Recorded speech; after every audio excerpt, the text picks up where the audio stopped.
Welcome दोस्तों, new उड़ान classes Jaipur में आप सभी का एक बार फिर से स्वागत है। आज अपने जिस टॉपिक के बारे में बात करने जा रहे हैं, इसका संशय हर बच्चे हर स्टूडेंट के मन में रहता है, क्योंकि जब अपने 10th में सब्जेक्ट का सिलेक्शन करने की बात आती है तब हमारे माइंड में सबसे पहले जो बात रहती है कि +2 के बाद हम क्या करें।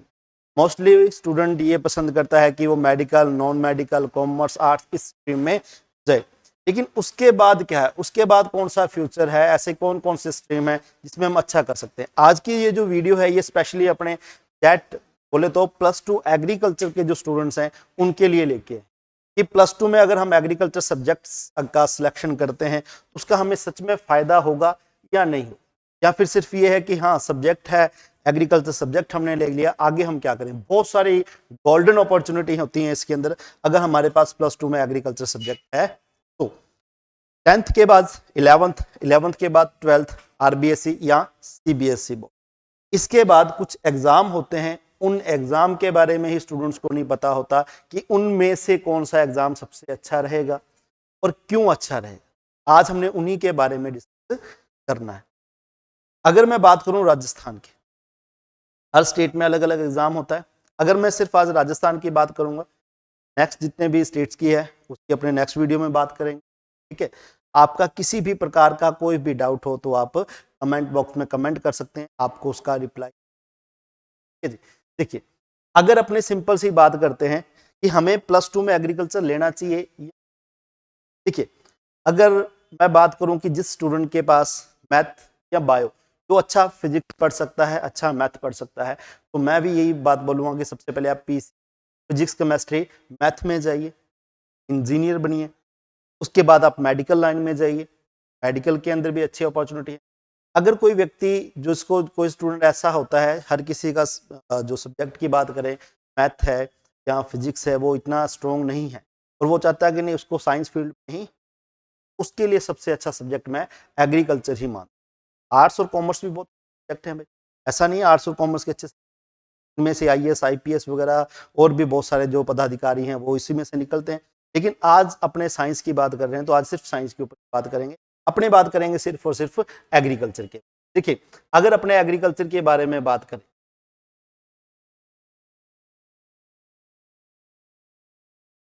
एग्रीकल्चर की अगर अपने बात करते हैं, एग्रीकल्चर की जहां पर बात आती है ना, तो अपने 11th और 12th में तो कोई समस्या हमें नहीं होती। 11th और 12th हम या तो किससे कर सकते हैं, सीबीएसई बोर्ड से या आरबीएस, आईसीएसई बोर्ड वगैरह है, इनमें एग्रीकल्चर अभी है नहीं, ठीक है। सीबीएसई, आरबीएसई बोर्ड से आप 12th कर सकते हैं। 12th करने के बाद, एग्रीकल्चर करने के बाद मोस्टली स्टूडेंट्स क्या करते हैं, वो इस लाइन को स्किप कर देते हैं। स्किप बोले तो सिंपल सा फंडा, इस लाइन को छोड़ के बीएससी मेडिकल करने या कॉमर्स के सब्जेक्ट में या आर्ट्स के सब्जेक्ट में चले जाते हैं। नहीं, हमें वो नहीं करना। हमें +2 एग्रीकल्चर करने के जस्ट बाद, +2 एग्रीकल्चर करने के बाद अगर आप राजस्थान से हो तो आपको एक एग्जाम देना है, वो होता है टेट, जॉइंट एंट्रेंस टेस्ट, संयुक्त प्रवेश परीक्षा। इसके फॉर्म कब आएंगे, कैसे आएंगे, उनके बारे में भी अपने बात करेंगे। इसके बाद दूसरे नंबर पे जो ऑल इंडिया पे जो एग्जाम होता है अपने, उसकी भी बात करते हैं +2 के बाद, से अपने ICAR बोलते, ICAR, Indian council of agriculture research. तीसरा एग्जाम जिसे अपने BHU, देखिए ध्यान रखिएगा, वर्तमान में BHU को अपने क्या है, CUET। 2022 में जो पेपर कंडक्ट करवाया था वो CUT ने करवाया था। अपने सबके बारे में डिस्कस करें। +2 के बाद हमारे पास इतनी अपॉर्चुनिटी है कि अपने एग्जाम दे सकते। जो स्टूडेंट राजस्थान से नहीं है, बाहर से हरियाणा, MP, यूपी, किसी और अदर स्टेट से, क्या वो जेट का पेपर दे सकता है? उनका सबसे बड़ा कंफ्यूजन होती है, क्या वो जेट का पेपर दे सकता है? दे सकता है वो जेट का पेपर, लेकिन उसके लिए क्राइटेरिया जरूरी है कि उसकी जो स्टडी है वो कम से कम 3 साल की राजस्थान में होना आवश्यक है। मतलब उसने 10th, 11th और जो 12th है वो राजस्थान से की हो, या फिर उसका मूल निवास। अब अदर स्टेट का है मूल निवास, तो ऑब्वियस सी बात है कि नहीं होगा भाई, सिंपल सी बात है, उसके पास उसकी 3 साल की स्टडी अगर राजस्थान की है तो वो एग्जाम दे सकता है, otherwise they are not eligible for fight. ये बात ये याद रखना, बच्चों के लिए इंपॉर्टेंट रहता है। बहुत सारे बच्चे जो हैं हरियाणा, पंजाब, देखिए हरियाणा का जो बॉर्डर है, पंजाब का जो बॉर्डर है वो राजस्थान के साथ बिल्कुल लगता है, टच होता है ना। तो यूपी की बात करें अपने, तो अब सिंपल सी बात है, ऐसी अगर इनकी बात करें तो ये बच्चे क्या है, मोस्टली 11th और 12th तो यहाँ पर कर लेते हैं एग्रीकल्चर में, लेकिन वो फार्म अप्लाई नहीं कर सकते। ये बात हमेशा माइंड में ध्यान रखिएगा, ठीक है। तो उसके लिए आपको पास या तो मूल निवास या फिर 3 साल की स्टडी पर होनी चाहिए। देखिए ये 3 एग्जाम +2 के बाद आपको किसके लिए करने होते हैं, इन तीनों एग्जामों का एक ही क्राइटेरिया होता है कि आप इन तीनों एग्जामों को पास कर आप क्या करेंगे, बीएससी एग्रीकल्चर। बीएससी एग्रीकल्चर, अगर हम तीनों से ही बीएससी एग्रीकल्चर कर रहे हैं तो इनमें क्या इंपॉर्टेंट रहेगी, ये बात भी, ठीक है जी। उसके बारे में अपने डिस्कस करेंगे कि इनमें से मोस्ट इंपॉर्टेंट हमारा सब्जेक्ट कौन सा, मतलब मोस्ट इंपॉर्टेंट हमारी कैटेगरी कौन सी रहेगी। इसमें अगर मैं मोस्ट इंपॉर्टेंट कैटेगरी की बात करूं, उसी सीक्वेंस में चलेंगे, तो सबसे पहले आती है आईसीआर, आईसी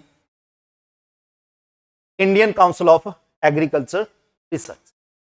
शानदार यूनिवर्सिटीज हैं इसके अंडर, ठीक है। चाहे आप जीबी पंत की बात कीजिए, आप पंजाब एग्रीकल्चर यूनिवर्सिटी लुधियाना की बात कीजिए, आप चौधरी चरण सिंह यूनिवर्सिटी हिसार की बात कीजिए, सीएसके पालमपुर की बात कीजिए, एचपी सोलन की बात कीजिए, ठीक है, या राजस्थान की 5 यूनिवर्सिटी, मतलब जितनी भी अपने इंडिया में पूरी यूनिवर्सिटी हैं, चाहे वो रानी लक्ष्मीबाई झांसी के अंदर की बात करें अपने, या किसी भी एग्रीकल्चर यूनिवर्सिटी की बात करें, उसमें उसका जो फॉर्म, जो उसकी जो सीटें फिल की जाती हैं वो आईसीआर के थ्रू की। हर किसी यूनिवर्सिटी का कुछ क्राइटेरिया 5 से 15-20% तक, अब 2022 की बात करें तो लगभग 20% तक जो सीटें हैं वो आईसीआर फिल करेगा। और इस बार ध्यान रखिएगा बेटा, 2023 में लगभग 1 लाख स्टूडेंट आईसीआर के थ्रू बीएससी और एमएससी करने जाएंगे, याद रखिएगा, गोल्डन अपॉर्चुनिटी। अब सबसे बड़ी बात आती है क्या सर, सबसे बड़ी बात आती है क्या सर, सिर्फ 12th एग्रीकल्चर, सिर्फ 12th एग्रीकल्चर के स्टूडेंट जो हैं, सिर्फ 12th एग्रीकल्चर के जो स्टूडेंट्स हैं, क्या वो ही,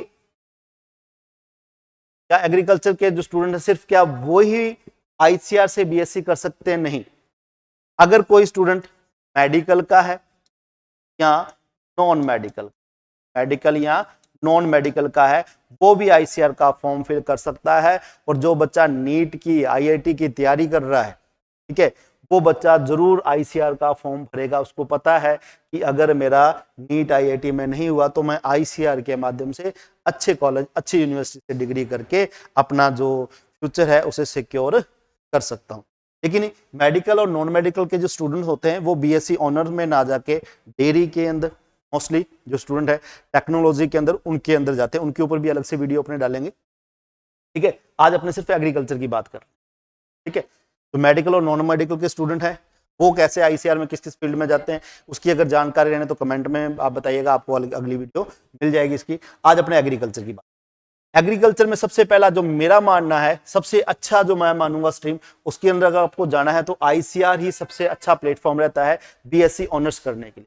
इसमें आप BSc honours, BSc horticulture, BSc fisheries, BSc forestry, ये स्ट्रीम कर सकते हो।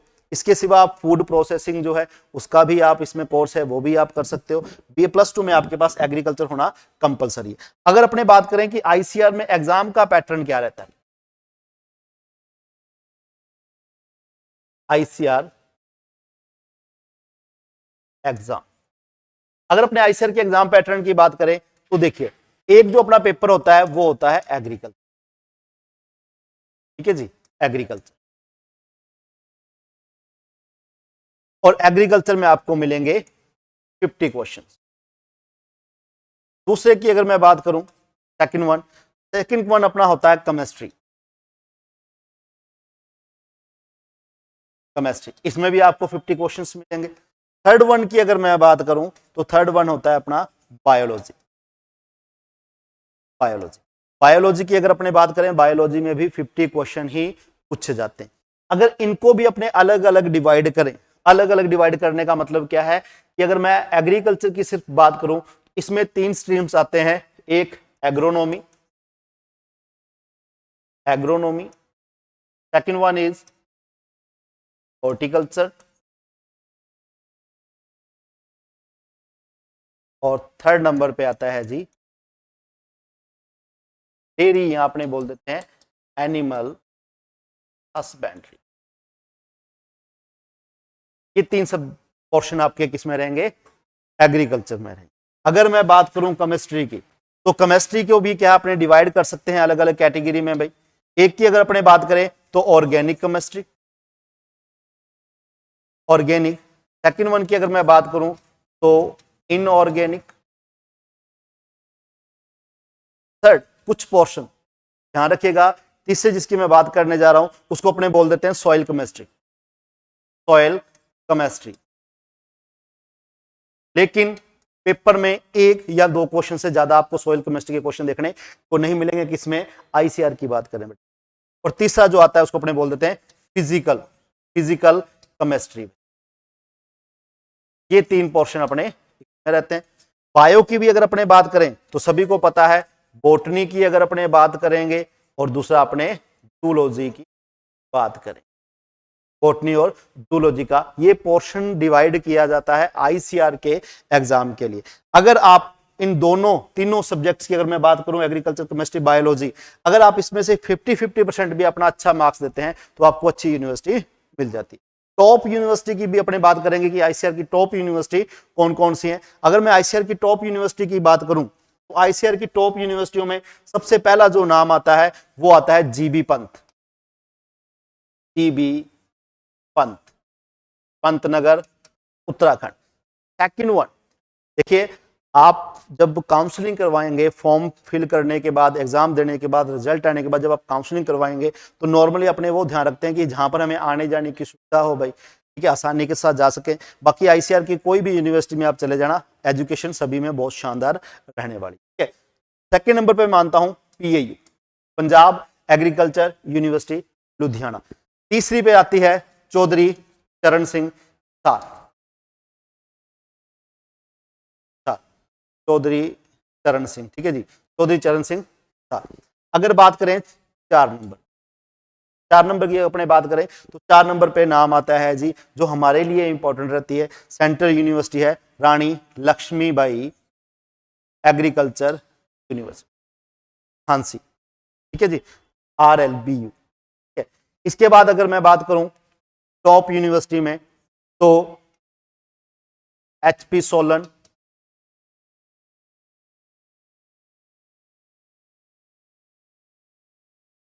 पूसा, समस्तीपुर, बिहार, और भी बहुत सारी यूनिवर्सिटी।